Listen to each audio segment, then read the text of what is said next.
ओम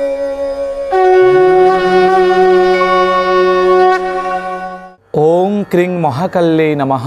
नमस्कार दर्शक बंधु, जय जगन्नाथ। आमे माने पूर्वरु शुणिचंती पंचांग बहु चर्चित, किंतु आज ए चैनल माध्यम रे आमे एपिसोड रखीचु जार ना रही सप्तांग। पंचांग परिवर्ते सप्तांग एइथिपई रखा जाइछि जार गुणतत्व जदि आमे पर्यालोचना करिबा आर प्रमाण खोजिबा ताहले कैलाश शिखर रे देवदेव महादेव पार्वती को कहउचंती सप्तांगर रहस्य, अर्थात ब्यारे व्याधि विनाश स्यात् तिथिरायु विवर्धिनी नक्षत्रे धनमाप्नोति सौभाग्यम चंद्र एव च जोगे सौख्यम विवृति स्यात् करणे वितवर्धनम रव्यंसे पापनाशं च सप्तांगम शृणुयात् तथा। अर्थात बारे आमे व्याधिनाश केमिति होउछि, अर्थात तिथिरु आमर आयु किभଳି बढ़ी थाए, नक्षत्रु धन किभଳି आमे पाई थांती एवं चंद्र द्वारा आमर समस्त राशिर शुभाशुभत्व सौभाग्य परिणत किभଳି हुए, जोग द्वारा समस्त सुख किभଳି वृद्धि पाई थाए एवं करणे वित्तवर्धनम जो आमर 11टी करण अच्छी ताकू दिनचर्या आलोचना कले आमे जानिबा जे कौ करण रे आमे कौन काम कले आमर वित्तवर्धन होता है। साधारणतः व्यवसायी यह अत्यंत गुरुत्वपूर्ण।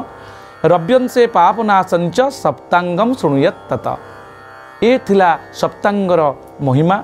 आमे पंचांगरे तिथिर बासर नक्षत्रे जोगकरण मेवच आकु स्थान देइथिले एवं सप्तांगरे आपणकर बार एवं रव्यंश को आमे स्थान देइछन्ति। आसंतु जानिबा आजिर दिन ज्येष्ठ मास वृष मास 5 दिन मे मास 19 तारिख सोमवार। षष्ठी तिथि रही 6:12 पर्यंत परे आपण सप्तमी तिथि आसी।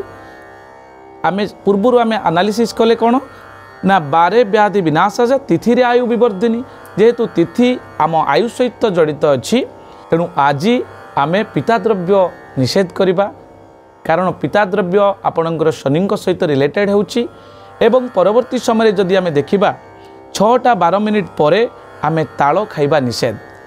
ये दुईटी खाद्य आमे वर्जन करिबा एवं सुषम खाद्य भाव में जोटा को उत्तम खाद्य आमे ग्रहण करिबा उचित ता हेउची सेउ एवं छुई, जोटा कि सजना छुई आज आमे खाई परिबा।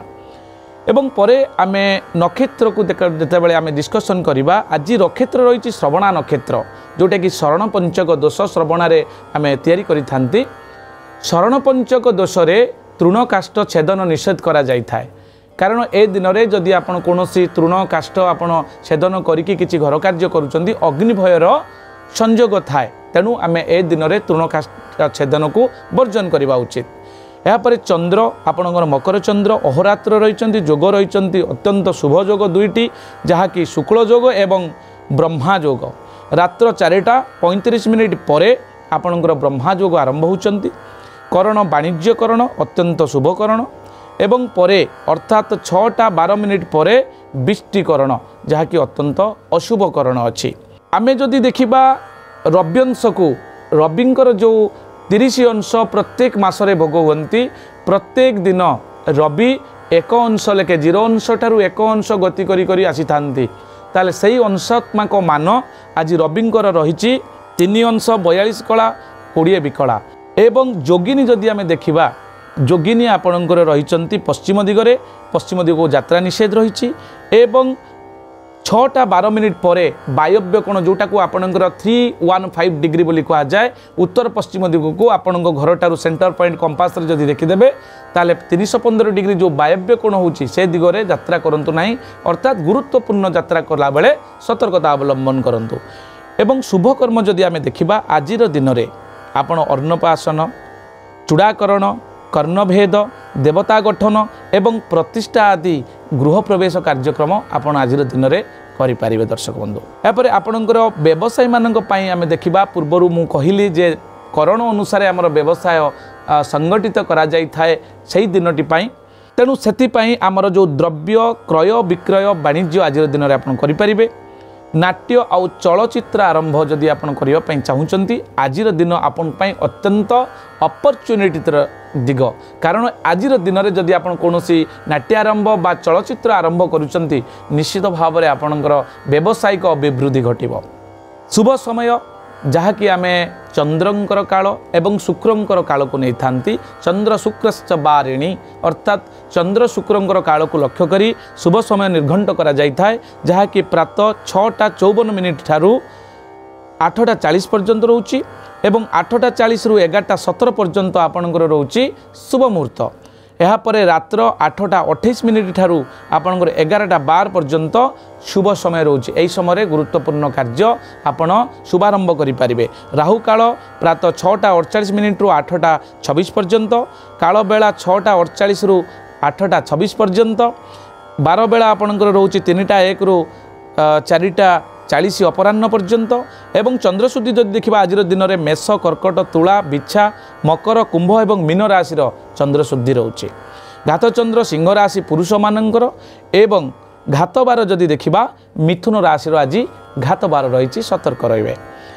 रज दर्शन जो ऋतुस्राव प्रथम होची तार दर्शन रे पति विच्छेद जोग रही एवं 7:30 पर जदि कन्याटीए प्रथम रज दर्शन करुच्ची ताले तापाई अत्यंत आनंदर दिन एवं सर्वसुख लाभ करेंगे। तापर आसूची आपणकर पुष्कर जदि आम परिवार रे कोनोसी जने मृत प्राप्त होती तार परिवार वर्ग जानिबापाई चाहती पुष्कर ताले आज 6:12 पर आपणकर एकपाद पुष्कर रही तार जो रिएक्शन रही गृहपालित पशु एवं गो पशुंकर नाश होबार संभावना रही अन्नादि आपण दान करंतु। एबे आसंतु जानिबा सबुठ गुरुत्वपूर्ण जहाँकि आज जात होइतिबा शिशुटीए तार राशि कौन होबो एवं नक्षत्र कौन होबो गण कौन होबो एवं तार ना को अक्षर दियाजिबो। दर्शक बंधु आज रहिचंती 7:30 रात्रि श्रवणा नक्षत्र भोग होउचंती एवं मकर चंद्र पिलार ना आपण खी खु खे आउ खोरे दे पारिबे पिलाटीर गण देवगण होबो अर्थात जदि आमे जानिबा श्रवणा नक्षत्र मकर राशि एवं देवगण 7:30 पर आपणकर धनिष्ठा नक्षत्र राक्षस गण एवं आपणकर जदि ना देखिबा प्रथम अक्षर गा गी गु आउ गे अक्षर रे आपण दे पारिबे। आज जो पिलाटी जन्म होईची आपणकर जेहेतु आपणकर मकर राशि अधिपति होउचंती शनि पिलाटी न्यायशील हम श्यामल रंगर हो पारे हल्का ईषद गोरा हो पारे एवं पिलाटीर न्यायिक गुण परिप्रकाशित हम। एबे आसंतु जानिबा महा उपाय आजिर दिन पई कौन सर्वश्रेष्ठ उपाय रही।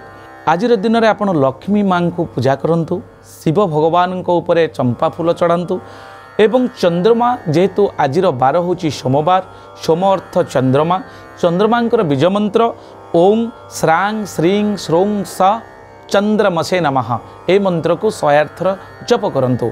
आपणकर वायव्य कोण को नाई श्वेत वस्त्र परिधान करी जदि आपण उच्चारण करूचंती निश्चित भाव में आजिर दिनटी आपण पई मंगलंकर हबो। आज पई विदाय दियंतु। नमस्कार। जय जगन्नाथ।